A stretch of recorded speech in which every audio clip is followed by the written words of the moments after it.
¿Qué tal, Elvio? Buen día, ¿cómo le va? Darío Salazar aquí, Federico Altomare, desde Cadenas de Valor. Buen día, Darío. Buen día, Federico. ¿Cómo están ustedes? Muchísimas gracias por la invitación. Así que estamos disfrutando acá este hermoso día en el Colegio Nacional del Uruguay, justamente en una muestra de libros.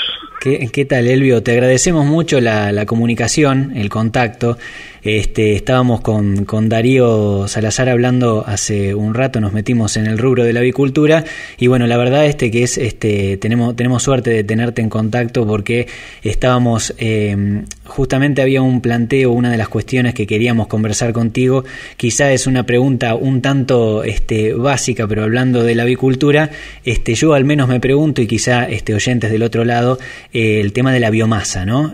Cuando se habla de la biomasa, a mí me gustaría trasladarlo al oyente que no está en el rubro, que quisiera saber de qué se trata y bueno, quién mejor que vos para que nos puedas explicar un poco, si es posible. Correcto. A ver, la biomasa obviamente es un término muy amplio, ¿no? Pero en el caso particular de que nos atañe acá estamos hablando de la que procede de bosques comerciales, o sea, básicamente de eucaliptus y de pino, y del subproducto que queda de la elaboración de estos rollizos que se cortan en los bosques, de los cuales se aprovecha aproximadamente un 40%. Entonces todo el restante, todo lo que es los leños que nos dan la medida comercial, lo que tiene que ver con follaje, con ramaje, todo eso queda sin aprovechar. Y bueno, la alternativa que se plantea es justamente aprovecharlo, chipearlo, que es transformarlo en astillas de madera, en una partícula de madera que sea más fácil de manejar que la leña en sí, y bueno, y utilizarlo como combustible. Esa es la propuesta, digamos. Elvio, si bien es un tema amplio, tiene 3 o 4 costados. El primero de ellos es que apunta a resolver una cuestión en relación a la utilización de energía, es decir, del recurso energético.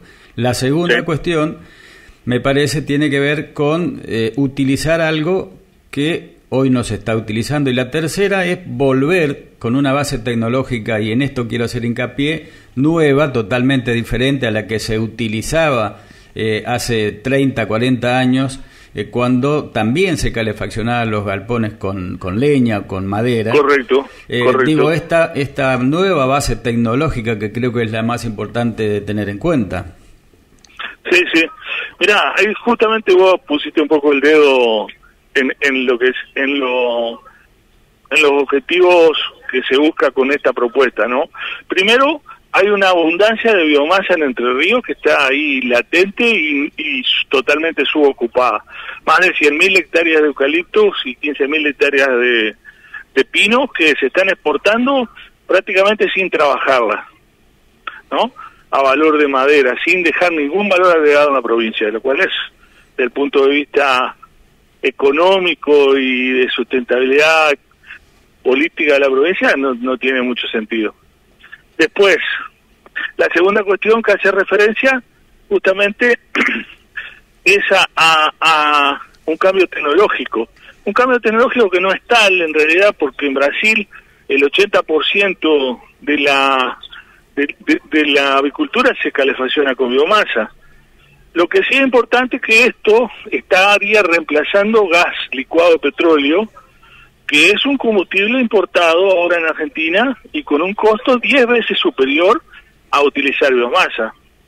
Y la tercera cuestión, que también existe referencia, es al hecho en sí de la calefacción con biomasa como un producto, digamos, más eficiente, si se quiere, que la actual calefacción con campana infrarroja y gas, porque se trata de calentar el aire, y el aire seca el ambiente donde están los pollos, con 1 o 2 renovaciones por hora, lo cual hace muy interesante este sistema, porque soluciona varios de los problemas que son casi endógenos de la avicultura, como por ejemplo la humedad de la cama, que después trae consecuencias en la salud de los pollos, trae consecuencia la necesidad de cambiar más seguido la cama con su costo adicional, y también trae una cuestión indeseada, que es que la presencia en las patas de los pollos de callos, producto de esa mala calidad de la cama.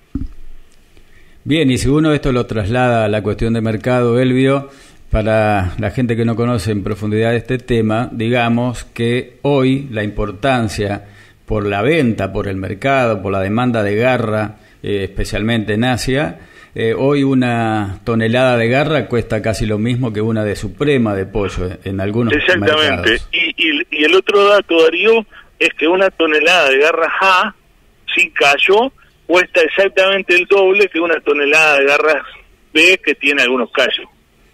Y estamos hablando de una diferencia de $1,000 y pico, casi 1.500 por tonelada. Con lo cual, evidentemente, esto da mucho. Estamos hablando de costo de $4,000 por tonelada de garra A, ¿no es cierto? Cuando vos una tonelada de pechuga te está, en el mejor de los casos, no llega a los $3,000. Bien, importantísimo. Entonces, desde el punto de vista del impacto económico o comercial sobre los planteles. Pero te quiero hacer otra pregunta en relación a lo que es el funcionamiento en sí. ¿Qué otras cuestiones aparte de este horno? Me gustaría que me des alguna característica de este horno especial que entiendo han estado trabajando en este diseño, y qué otras instalaciones son necesarias para ponerlo en funcionamiento. Ok. Bueno, el horno en particular es un prototipo que hemos diseñado en mi empresa, en la cual trabajó mi hijo, lo cual me siento muy orgulloso de eso, y que está ya prácticamente culminando el patentamiento. La oficina de GEPI, que está dentro de la Universidad Tecnológica, está terminando el patentamiento. Así que es una unidad absolutamente novedosa, digamos, ¿no? Y lo que tiene en particular este equipo es que procesa la astilla de madera en forma casi semiautomática. O sea, puede coordinar la temperatura que es necesaria dentro del galpón, ¿no es cierto?, dependiendo de la edad de los pollitos, por supuesto, en función de la cantidad de combustible que se agrega al equipo.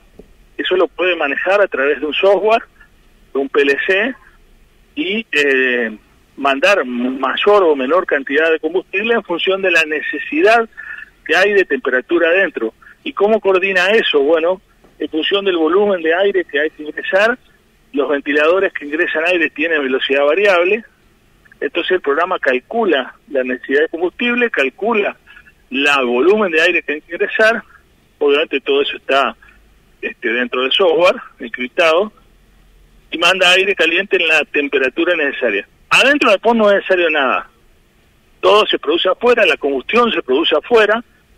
Con esto tiene una gran ventaja, que no es necesario renovar aire para quitar gases de la combustión, porque la combustión se hace totalmente afuera. Así que creemos que es una ventaja interesante, y ya te digo, que puede producir un cambio cultural necesario, porque Argentina está pagando el gas propano que consumimos importándolo, y son valores casi de $10.000 millones anuales. Te digo para tener una idea, es casi el doble del presupuesto de educación lo que gastamos en importar gas. O sea, desde el punto de vista geopolítico, lo que estamos haciendo no tiene sentido. Y eso te iba a preguntar.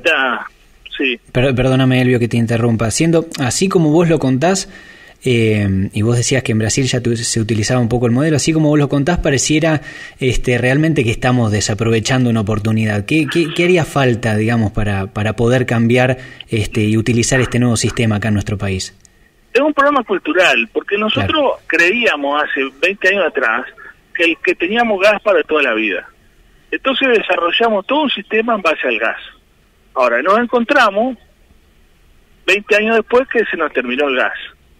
En lugar de asumir que no tenemos más gas y que tenemos que salir a buscar otra alternativa, ¿qué hicimos? Bueno, era fácil, comprar gas importado. Claro. ¿Viste? ¿Me entendés? Entonces es un problema cultural, pero un problema cultural que nos está llevando puestos económicamente. Es como que vos siendo rico, viste, toda la vida, un día te das cuenta que que se te terminó la plata y en vez de empezar a pensar con una actitud diferente, viste, seguís creyendo que sos rico y gastando todos los días en función de lo del pasado. No funciona así la vida. Ninguna persona que haga esto tiene éxito. Y menos un país. Y también, Elvio, esto importante en relación al encadenamiento de este clúster, que es el clúster avícola, con otras actividades de cadenas productivas, en este caso la industria forestal o los residuos de la industria forestal. Tenemos toda una cadena desarrollada de 40 y pico de aserraderos sobre la costa del río Uruguay, que están tapados de madera, tapados de sobrante de madera. ¿Verdad? Entonces, no es lógico que se dé esta dicotomía que estamos planteando. Ya tenía que haber estado recontra resuelto. Algunos industriales un poquito más rápidos ya han transformado las calderas de sus frigoríficos a chip. Exacto. Y también importante, Elvio, escuchándote y analizando lo que decís, importante no solo que se relaciona con otras cadenas productivas, también importante porque se relaciona con cosas que producimos en Entre Ríos. Y te doy dos casos. La semana pasada hablamos con la gente de ADER que instaló una bloquera aquí sobre la Ruta 14, utilizando nuestra arena y nuestra piedra. Más allá en el tiempo, esto de poder utilizar los residuos de nuestra industria forestal. Y la tercera cuestión, por mencionar solo 3 ejemplos, lo que pasa con el maíz. Transformamos nuestro maíz en carne y vendemos la carne. Exacto. Es decir, es una nueva forma, un nuevo modelo de pensamiento en materia de negocios. Exactamente. Yo creo que lo que es necesario, por eso te digo, es cambiar el chip de la cabeza, nada más. Las condiciones están dadas, los equipos existen, los ejemplos existen, no estamos inventando la pólvora, ¿viste? Pero tenemos que asumir de una vez por todas que las cosas cambiaron y que es necesario esos cambios llevarlos a la práctica. Va a pasar lo mismo con los autos, ¿viste? O como pasó con el querosén. Fíjate lo que pasó con el querosén, Darío.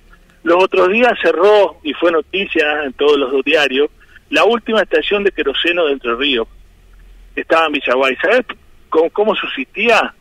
Le vendía queroseno a las municipalidades para hacer las valijas, estas que ponen en la calle. Ahora, hace 40 años atrás, el 90% del combustible que vendían en esa estación era queroseno.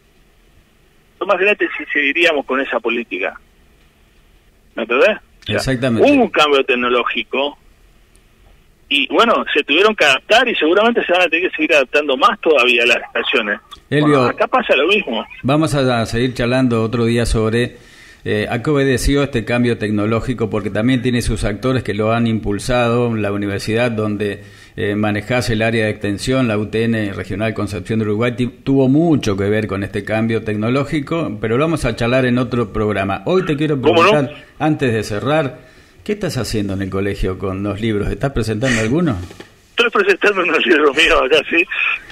Bueno, contanos. El municipio y estamos acompañándolo. Contanos sobre tu libro. Bueno, tengo un libro sobre frigoríficos, que se llama Manual de Cálculos para Construcción de Plantas Faenavícolas. Es un libro muy técnico, ¿no? Pero bueno, está para aquellos chicos que quieran incursionar en el tema de la industria. Y después hago todos los libros que nada que ver, que son de historia, porque me apasiona el tema histórico, de investigación histórica. Uno se llama El Río de los Jesuitas, que habla sobre toda la actividad que tuvieron los jesuitas acá, en Entre Ríos, en la zona del Bajo Río Uruguay, y cómo eso impactó en nuestros dirigentes militares de la época, que fueron Artigas y Ramírez. Y después el segundo libro se llama El Supremo, que también toma justamente ese tema. Toda esta zona estuvo teñida por la influencia jesuítica. Lo que pasa es que la hemos olvidado y la hemos totalmente dejado de lado. Está tomando atenta nota acá Federico Altomares sobre todos estos temas, sobre todo los relacionados a las cadenas de valor, así que seguramente vamos a poder charlar en extenso sobre estas dos cuestiones. Tu tu libro sobre el tema de cálculos en avicultura, y la otra en relación, por supuesto, a este importantísimo tema. Te estoy dejando uno para ustedes. Muchas gracias. Y seguramente te llamemos para hablar de historia en algún momento, en otra oportunidad. ¿Cómo no? Una cuestión de hobby, pero que me gusta. No, ni hablar. Bueno, Elvio, te agradecemos mucho por estar, por este contacto aquí con Cadenas de Valor, ¿sí? Te dejamos tranquilo y vamos a adelantar el contacto. Gracias a ustedes. Muchas gracias, hasta luego. Buen fin de semana. Gracias. Igualmente. Semana. Gracias. Igualmente. Semana. Gracias.